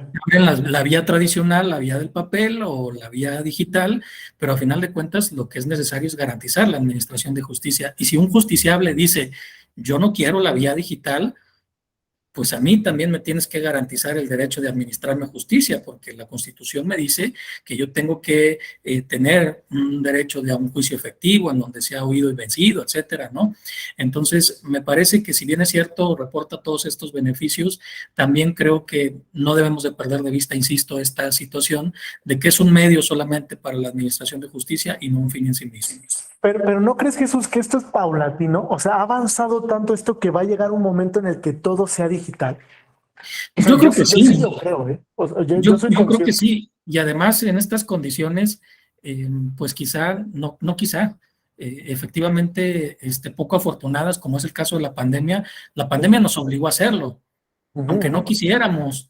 Y tuvimos que buscar recursos de todos lados y ahí andábamos con reuniones de 40 minutos porque nadie tenía licencia de las plataformas, etcétera. Entonces, cada 40 minutos reiniciábamos nuestras actividades, ¿no? Entonces, ante una situación de emergencia, pues bueno, ya tuvimos que entrarle a este asunto y yo creo que efectivamente es un asunto paulatino. Yo creo que eventualmente llegaremos hacia allá. Pero ahorita, en este momento, creo que no estamos preparados. Primero, por infraestructura, creo que no hay la infraestructura, ya lo comentaron muchos compañeros, la principal problemática es la falta de presupuesto, pero también la falta de infraestructura de los justiciables, o sea, tener un derecho efectivo a internet, a las plataformas, etcétera, a una computadora para poder, pues, tramitar el juicio, etcétera. Yo creo que sí es paulatino y es cuestión de también de ir permeando en el ánimo popular estos beneficios. Y creo que les corresponde a las autoridades de administración de justicia el evidenciar de una mejor manera que estas plataformas son inclusive mejores que el papel, no solamente por el uso del papel, sino vaya por la optimización de tiempos, de recursos en traslados, etcétera, ¿no? Pues hasta ahí mis comentarios, gracias. Sí, gracias, Jesús. Lisa, adelante. Creo que ha dado usted en el clavo, maestro, la confianza. Y lo digo porque yo soy litigante, soy abogada, y efectivamente nos falta mucha confianza en los órganos jurisdiccionales, en los órganos judiciales, y creo que sí es conveniente que las autoridades otorguen al ciudadano esa confianza a través tal vez de cursos para enseñarnos cómo se realiza estos trámites, la interposición de las demandas. cosas muy mínimas que siembran en uno como abogado esa confianza, ¿no? En utilizar estos medios que ya tenemos, porque sí, la mayoría de los tribunales ya lo ha implementado, pero efectivamente, ¿cuántos juicios tenemos todavía en la vía tradicional y cuántos juicios hay en línea? Muy poquitos, muy pocos. Entonces, sin duda alguna es eso, la confianza. Y por otro lado, como bien lo decía el licenciado Jesús Alberto, los tiempos. Yo valoro mucho hoy en día el tiempo que tú utilizas para trasladarte a un juzgado, a un tribunal, a interponer una demanda, a ir a sacar copias, a checar un acuerdo. El tiempo hoy es valiosísimo y el tener estos mecanismos nos ayudan demasiado, sobre todo, por ejemplo, en aquellos municipios que están muy alejados de las sedes de los tribunales, ¿no? Y vaya, ahorrarían mucho dinero y tiempo en poder interponer un juicio. Pues, finalmente es su derecho, es el derecho que tú tienes para acceder a la justicia y hacer valer tus derechos políticos. Entonces, eso también es de valorarse como una de las razones por las cuales es necesario ya la implementación total de los juicios en línea.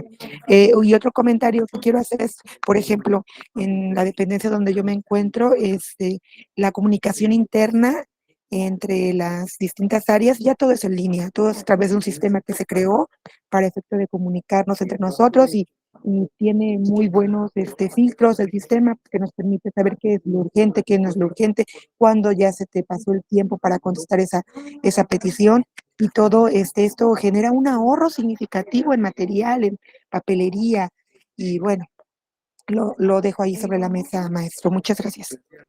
Sí, muchas gracias, Liz. Sí, creo que esos puntos son relevantes y de cuidado, ¿no?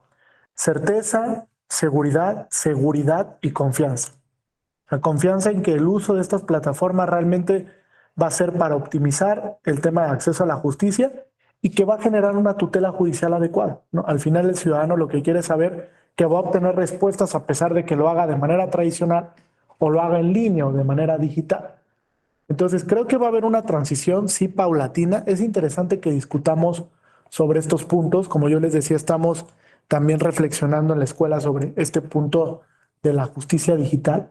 Y creo que es un imperativo hoy en día establecer que los tribunales, las instituciones, deben de generar ese vínculo de calidad, de confianza con la ciudadanía, con los justiciables, que realmente se den cuenta de que el tema digital fortalece el acceso a la justicia, porque sí que lo hace, y de alguna manera es una vía de comunicación mucho más efectiva, pronta, expedita, lo decía Liz, para comunicarme con el órgano, para comunicarme porque ya no tengo que trasladarme para una notificación, ya no tengo que trasladarme para consultar una decisión, lo puedo hacer todo desde la comodidad de mi oficina, de mi hogar, etcétera. O sea, incentivar para el uso de este tipo de herramientas, eso ha faltado institucionalmente. O sea, no que se vuelva un imperativo, sino te incentivo a que lo uses, porque vas a obtener mejores resultados que si lo haces de manera tradicional. Esa visión se ha faltado un poco institucionalmente en el Estado mexicano a partir de, digamos, el boom de las plataformas digitales con la pandemia, ¿no? Jesús, adelante. Gracias. Solo quiero comentar un caso y que ahorita me vino a la mente a propósito de lo que estamos comentando. No necesariamente en materia de administración de justicia, yo colaboro en el INE. Y recuerdo la última decisión precisamente que se tomó por parte de la Sala Superior del Tribunal en relación a la obtención del apoyo ciudadano por parte de candidatos independientes. En la última elección del 21, el INE determinó mediante un acuerdo del Consejo General que las firmas de apoyo para los candidatos independientes iba a darse a través de la plataforma, a través de una aplicación. Y solamente estableció algunos criterios de excepción en algunos lugares que se tenían plenamente identificados por condiciones marginales, vamos a decirlo de esa manera, y en ese sentido, bueno, se permitía recabar el apoyo ciudadano mediante el papel. Se impugnó este acuerdo y a final de cuentas el Tribunal Electoral determinó que esto debía ser optativo, que los candidatos independientes, o más bien el INE debería garantizar a los candidatos independientes que se pusiera a su disposición tanto los formatos en papel como los formatos Digital. en digital, y que en todo caso pues ya dependía de los candidatos independientes la opción que ellos quisieran tomar, precisamente para maximizar el derecho de ellos para recopilar las firmas y de participación por parte de las personas que quisieran apoyarlos. Claro. Entonces, por eso se me vino ese ejemplo a la mente, porque precisamente va acorde a lo que acabo de mencionar, que creo que todavía no estamos preparados para eso. O sea, Sí, sí, sí. ya nos falta un buen camino por recorrer para que, digamos, ahora sí, afirmar que hay un ámbito de cobertura necesario en cuanto a infraestructura, en cuanto a cultura, etcétera, y que en este momento pudiéramos aplicar, en este caso, una justicia digital al 100%. Simplemente se me vino ese ejemplo a la mente y quise comentar. Sí, no, claro, sí, creo que es paulatino, pero a pesar de que estas decisiones han optado por continuar con la vía tradicional o la vía digital, lo cierto es que, y lo decía muy bien Lisa hace un momento, ¿no? La ausencia de mecanismos de control de confianza en el uso de las herramientas tecnológicas ha sido un factor determinante, totalmente determinante. Entonces creo que si queremos el cambio paulatino y llegar a un momento en el que todo se automatice de manera digital, pues debemos primero generar las condiciones de confianza con el ciudadano, que se sienta cómodo, porque es el propio ciudadano el que se queja, ¿no? El que dice, oye, pero me estás obligando, yo lo quiero vía tradicional, ¿pero por qué? Porque no tiene la confianza. Si él tuviera la certeza al 100% de que funciona, evidentemente con las posibles fallas que se puedan dar eventualmente, pues optaría por esa vía digital, porque optimiza muchas cosas, tiempo, recursos, dinero, traslados, etcétera. Pero lo cierto es que es el punto fino, no hay confianza ciudadana en las herramientas digitales, a pesar de que sean institucionales, ¿no? Porque no nos hemos preocupado por automatizarlas de manera correcta. Entonces, ese es un reto súper importante, automatizarlas y que el ciudadano realmente sienta la confianza de acercarse a la institución por esa vía. Y yo les proponía que exista alguien que subsane dudas. Un servidor público que pueda decir, ¿tienes dudas sobre esto? Te lo voy a aclarar. Decía Liz, cursos, programas. Yo estoy cierto de que la interacción en vivo sería un factor determinante. Oye, tengo dudas sobre este punto. Hay alguien que te atiende en ese momento y te dice, puedes hacerlo así, así, así, y te resuelve la duda. Y generas confianza, porque estamos en un ámbito de cambio paulatino, ¿no? Bueno, que al final el cambio se nos dio fast track, ¿no? Y yo le decía, puede llegar que otra vez venga otro evento que nos obligue a un cambio radical. Y tenemos que estar, por lo menos, preparados para enfrentar ese cambio radical. Y lo que yo veo es que hay una apatía por parte de los congresos en ese punto. Totalmente. O sea, son pocos los congresos que se han preocupado por el tema digital. Ya no solo en el tema de acceso a la justicia, en todos los demás puntos digitales que se podría aprovechar. Incluso administrativamente, ¿no? Generar una cultura digital dentro de la administración pública no existe. Hoy en día hay muchos trámites que se siguen haciendo solamente de manera presencial, de manera absurda, ¿no? Oye, es que tienes que venir. Oye, ¿por qué? ¿Por qué no lo puedo hacer digital? No, porque te quiero ver que vengas aquí a la institución y vamos. Es absurdo eso. Pero vuelvo a lo mismo. Hay ciertas instituciones, autoridades que no se han preocupado por ese tema. Y ese también es un reto. Sensibilizar que el tema digital nos va a ayudar. No tenerle miedo a la era digital. Porque estamos en la era digital. No nos hace falta mucho para que los carros vuelen, ¿eh? Entonces creo que hay que preocuparnos por aterrizar condiciones para que la era digital se vuelva una realidad institucional. Bien, pues muchas gracias a todas y todos por la atención. Espero que hayan disfrutado la sesión. Estos criterios que les compartí, pues son algunos de los múltiples que resolvió la Sala Superior, pero son emblemáticos para este tema de la justicia electoral. Y pues les deseo que sigan aprovechando mucho este espacio para la discusión en el tema electoral. Quedo a sus apreciables órdenes y que tengan un excelente día. Hasta pronto. Hasta pronto, maestro. Mucho gusto. Gracias. Hasta pronto.